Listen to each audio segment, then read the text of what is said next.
Hi there. Welcome back to my video journals. That's what I like to call them. Chronicling my time going through pain rehabilitation at the Mayo Clinic. I like to say journaling because I think journaling is a good thing to do. I just don't like to write. So this was my way of kind of decompressing, writing down my thoughts and my feelings about how my days are going here at treatment. It'll be a way for me to reflect back on, and a good way to keep my friends and family in the loop on what's going on. And I guess anyone else who stumbles onto these videos. Because there are a lot of people that struggle with chronic pain and depression. So I did make a video yesterday. It was kind of a busy day, so I've made good friends with the people in my group, and one girl in particular is just, sometimes you meet someone, you just have that instant click.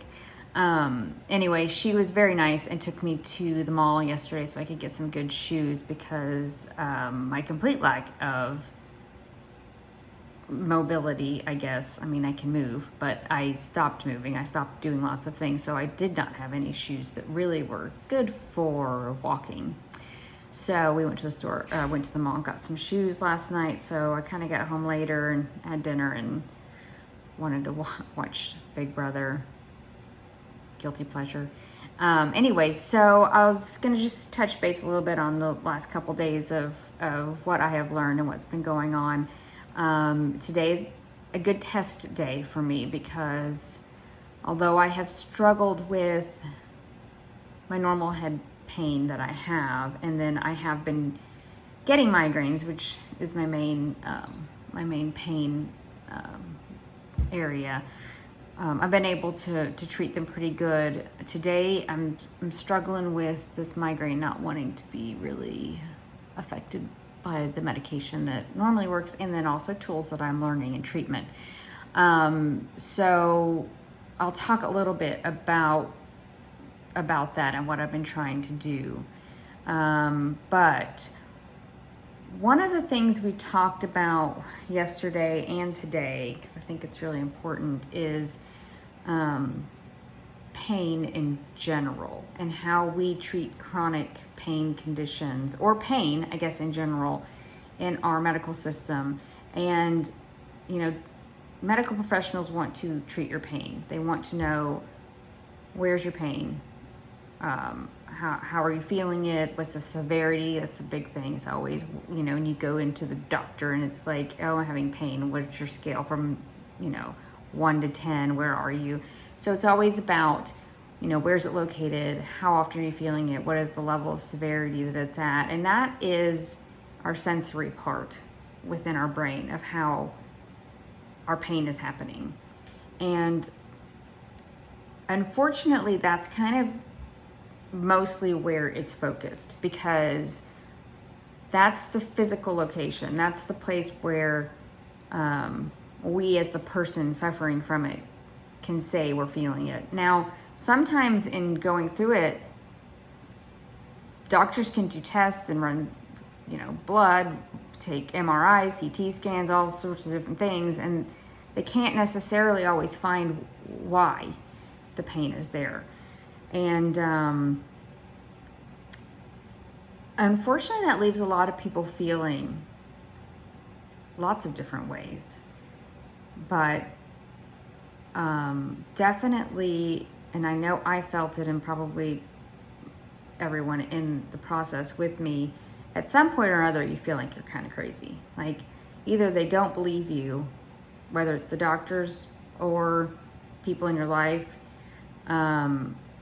or you start to more, that affected me more, is that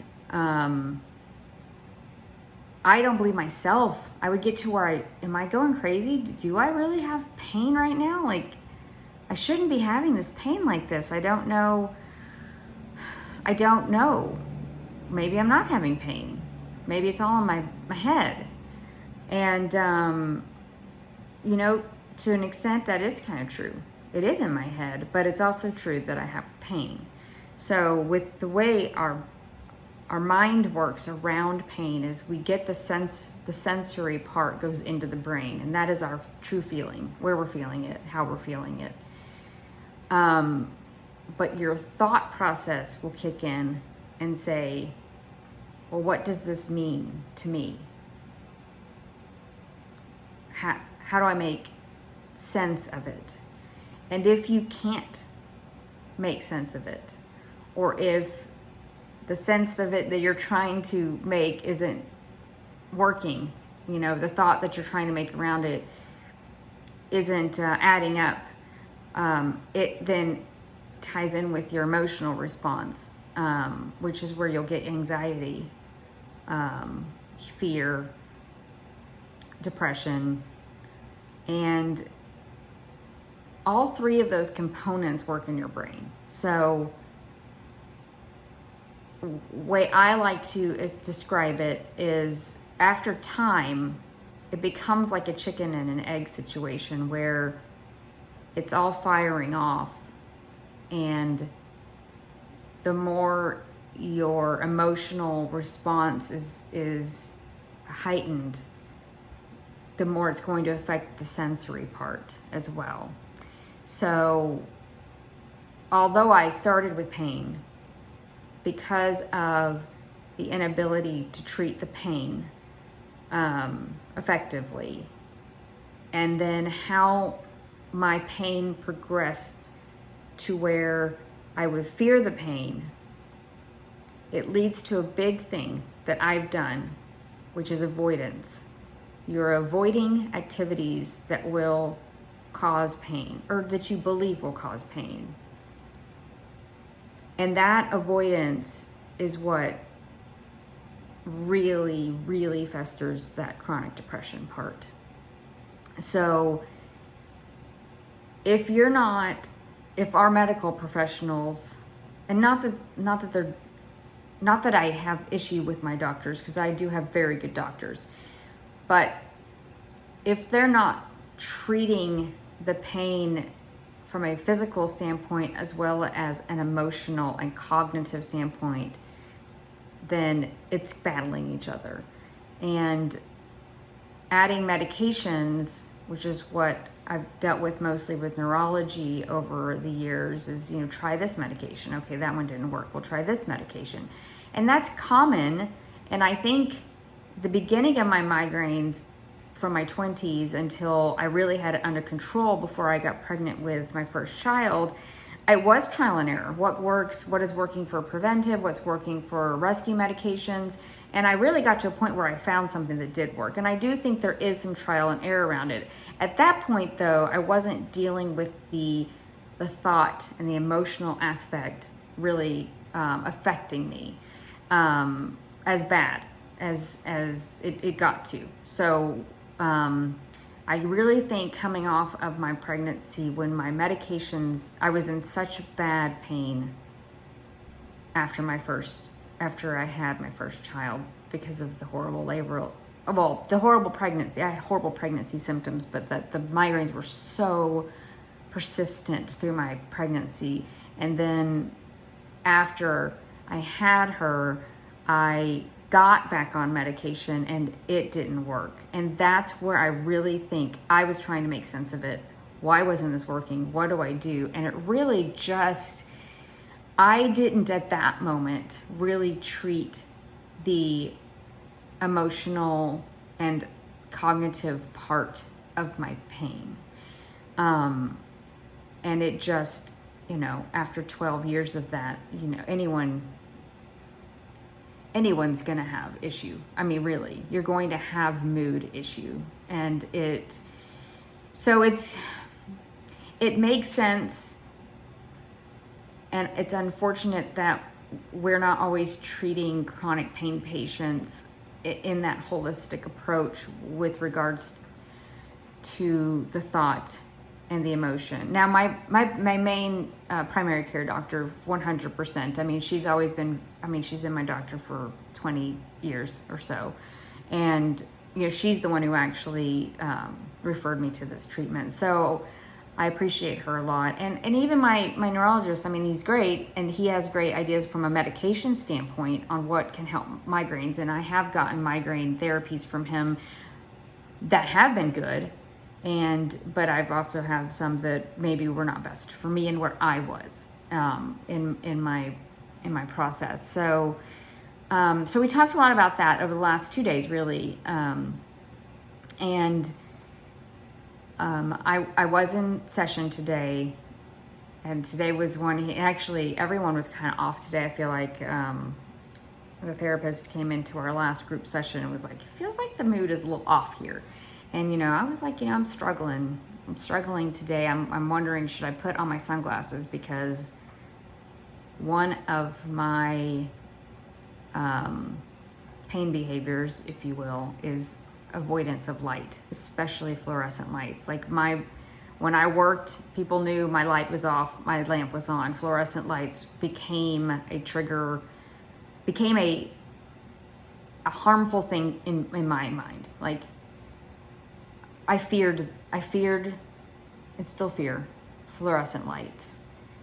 Light in general, but fluorescent lights especially. And so I have been pushing myself over this last week to I'm in the rooms, there's fluorescent lights, it's okay.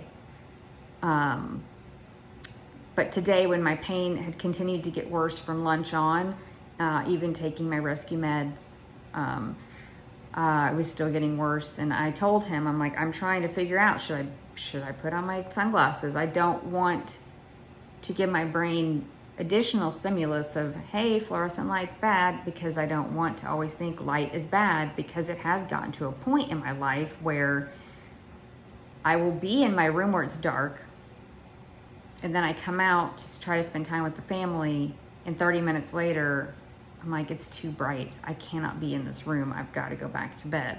And I need to disassociate light.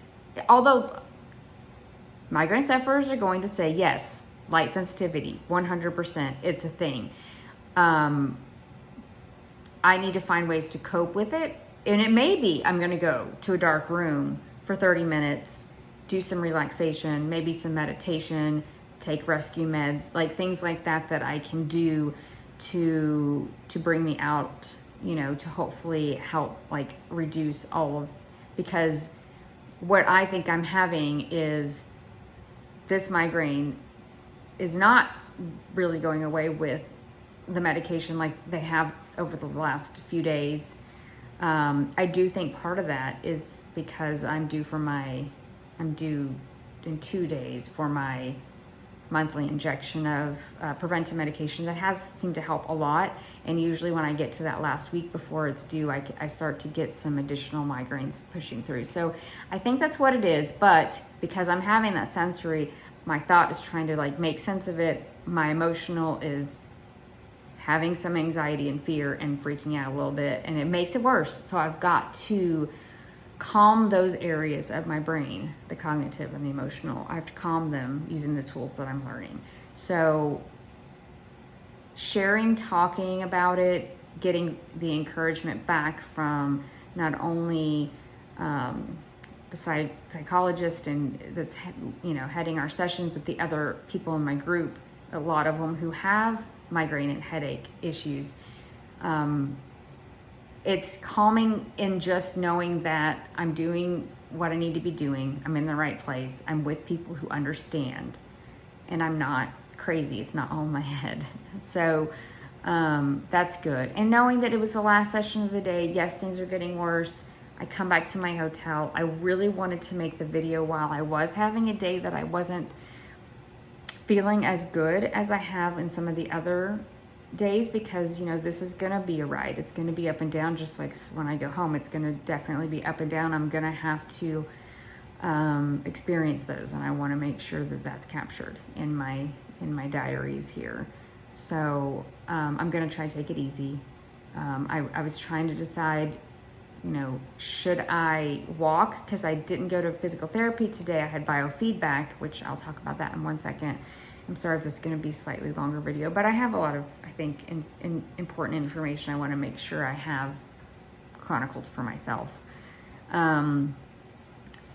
But I don't think, walking outside in the sunlight, or going to the treadmill where the gym has the fluorescent lights, although I'm trying not to make light a thing, but it is a thing when you have an active migraine. So maybe that's not something that I will try to avoid at this moment, but the other days when I wasn't having migraines that were progressing even with my rescue medications, where I could work through it and I was getting better, maybe today is the day that I come back and I do a goal that I set. We set goals every day.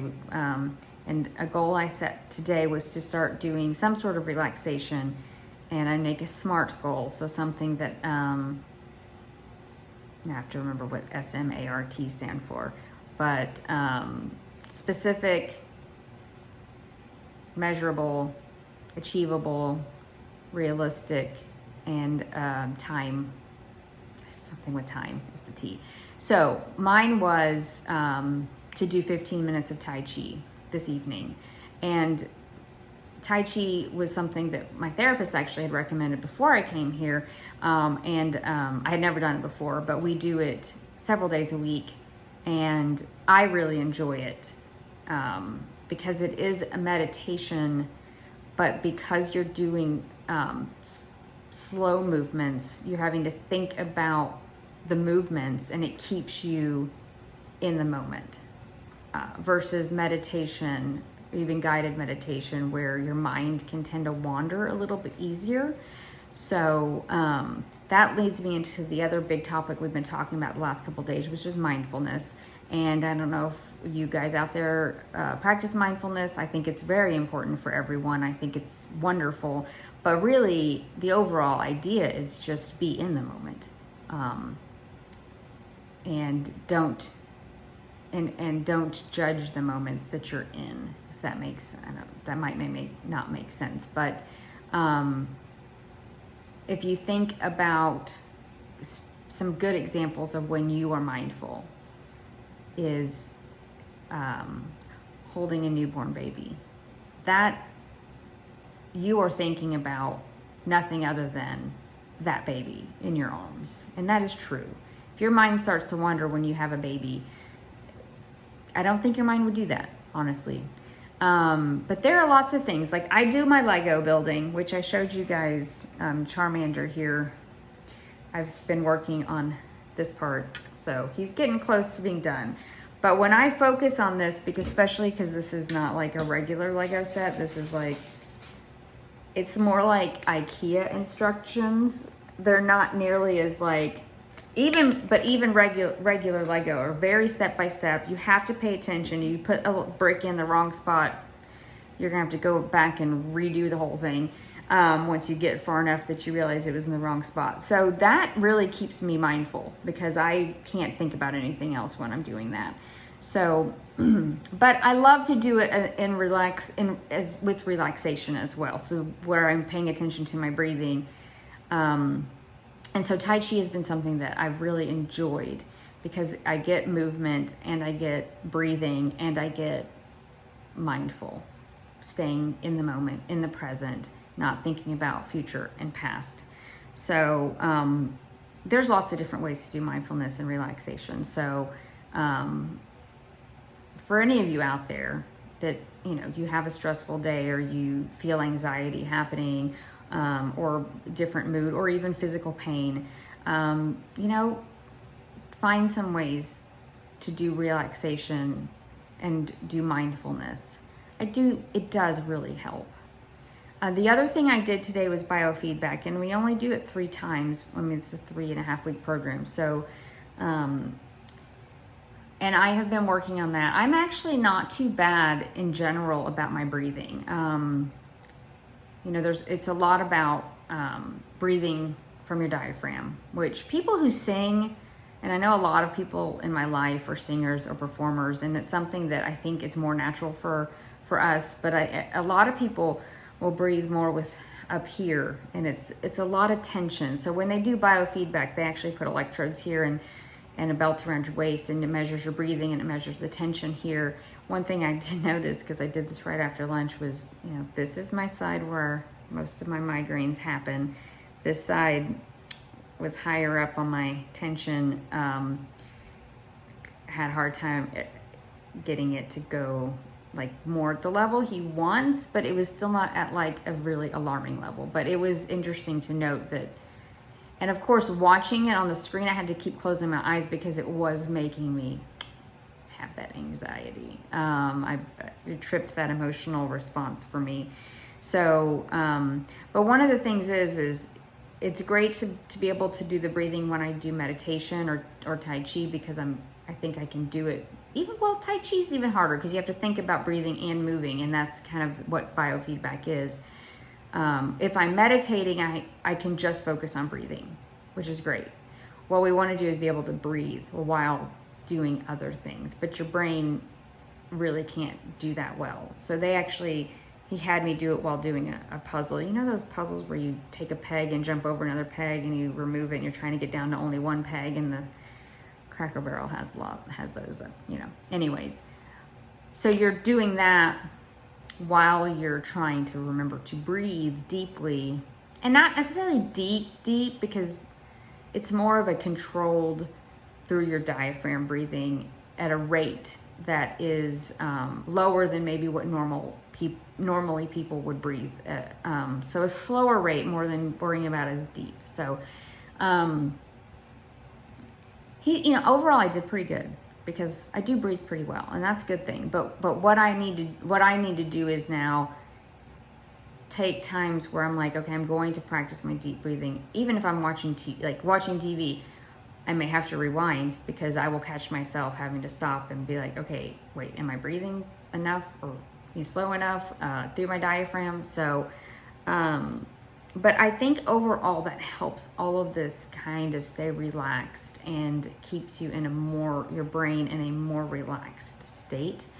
And the more that can become more of a subconscious thing, which takes a lot of practice. I won't get there in 3 weeks of being here. It's going to be something that I'm going to continue working on. But what's nice with biofeedback is you can see where it is while you're doing an activity, and you can kind of see the progress that you're going to make, at least in these 3 weeks. So. But all of that tied together is I think these last couple of days have been wonderful.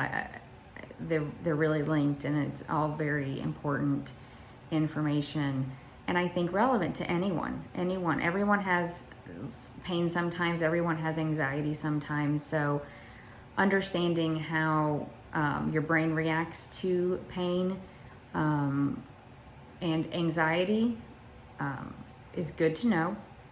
And then ways you can relax and think through them, and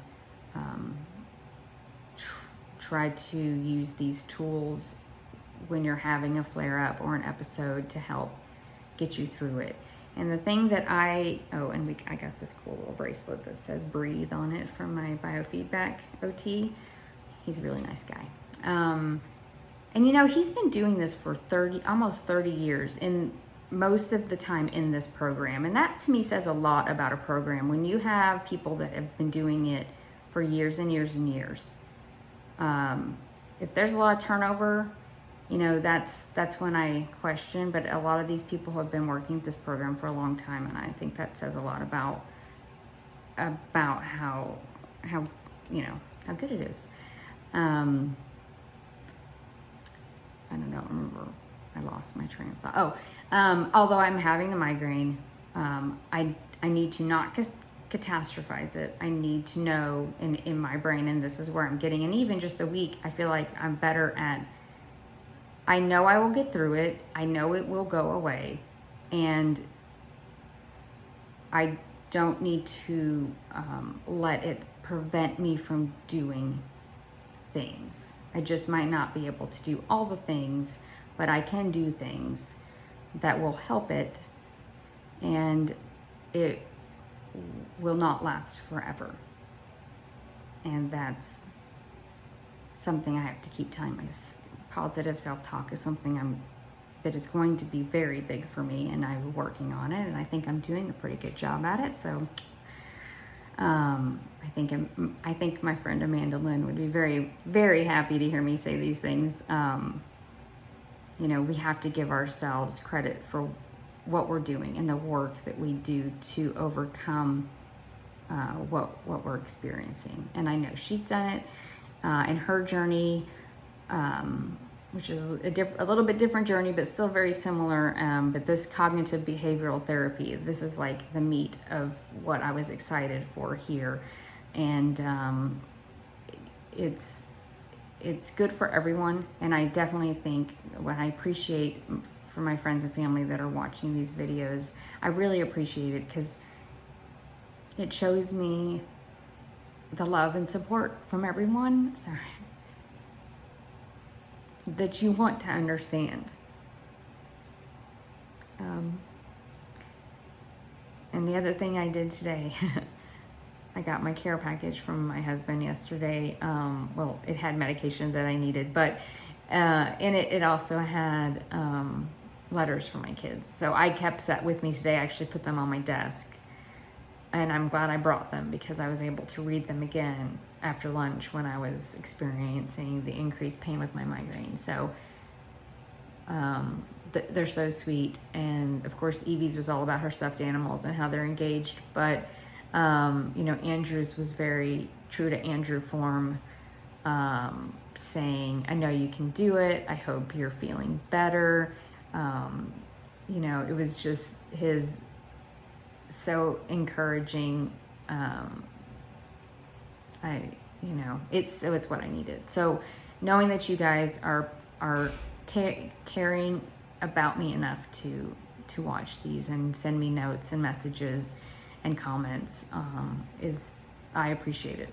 I really appreciate it. So tomorrow's Friday, so we'll see how it goes. And I'll have to do the planning for the weekend. So we'll see how that turns out, because last Friday I had a little bit of anxiety attack on planning my weekend. But I definitely think this weekend's going to be a lot easier to plan and to get through. So I will talk to you later.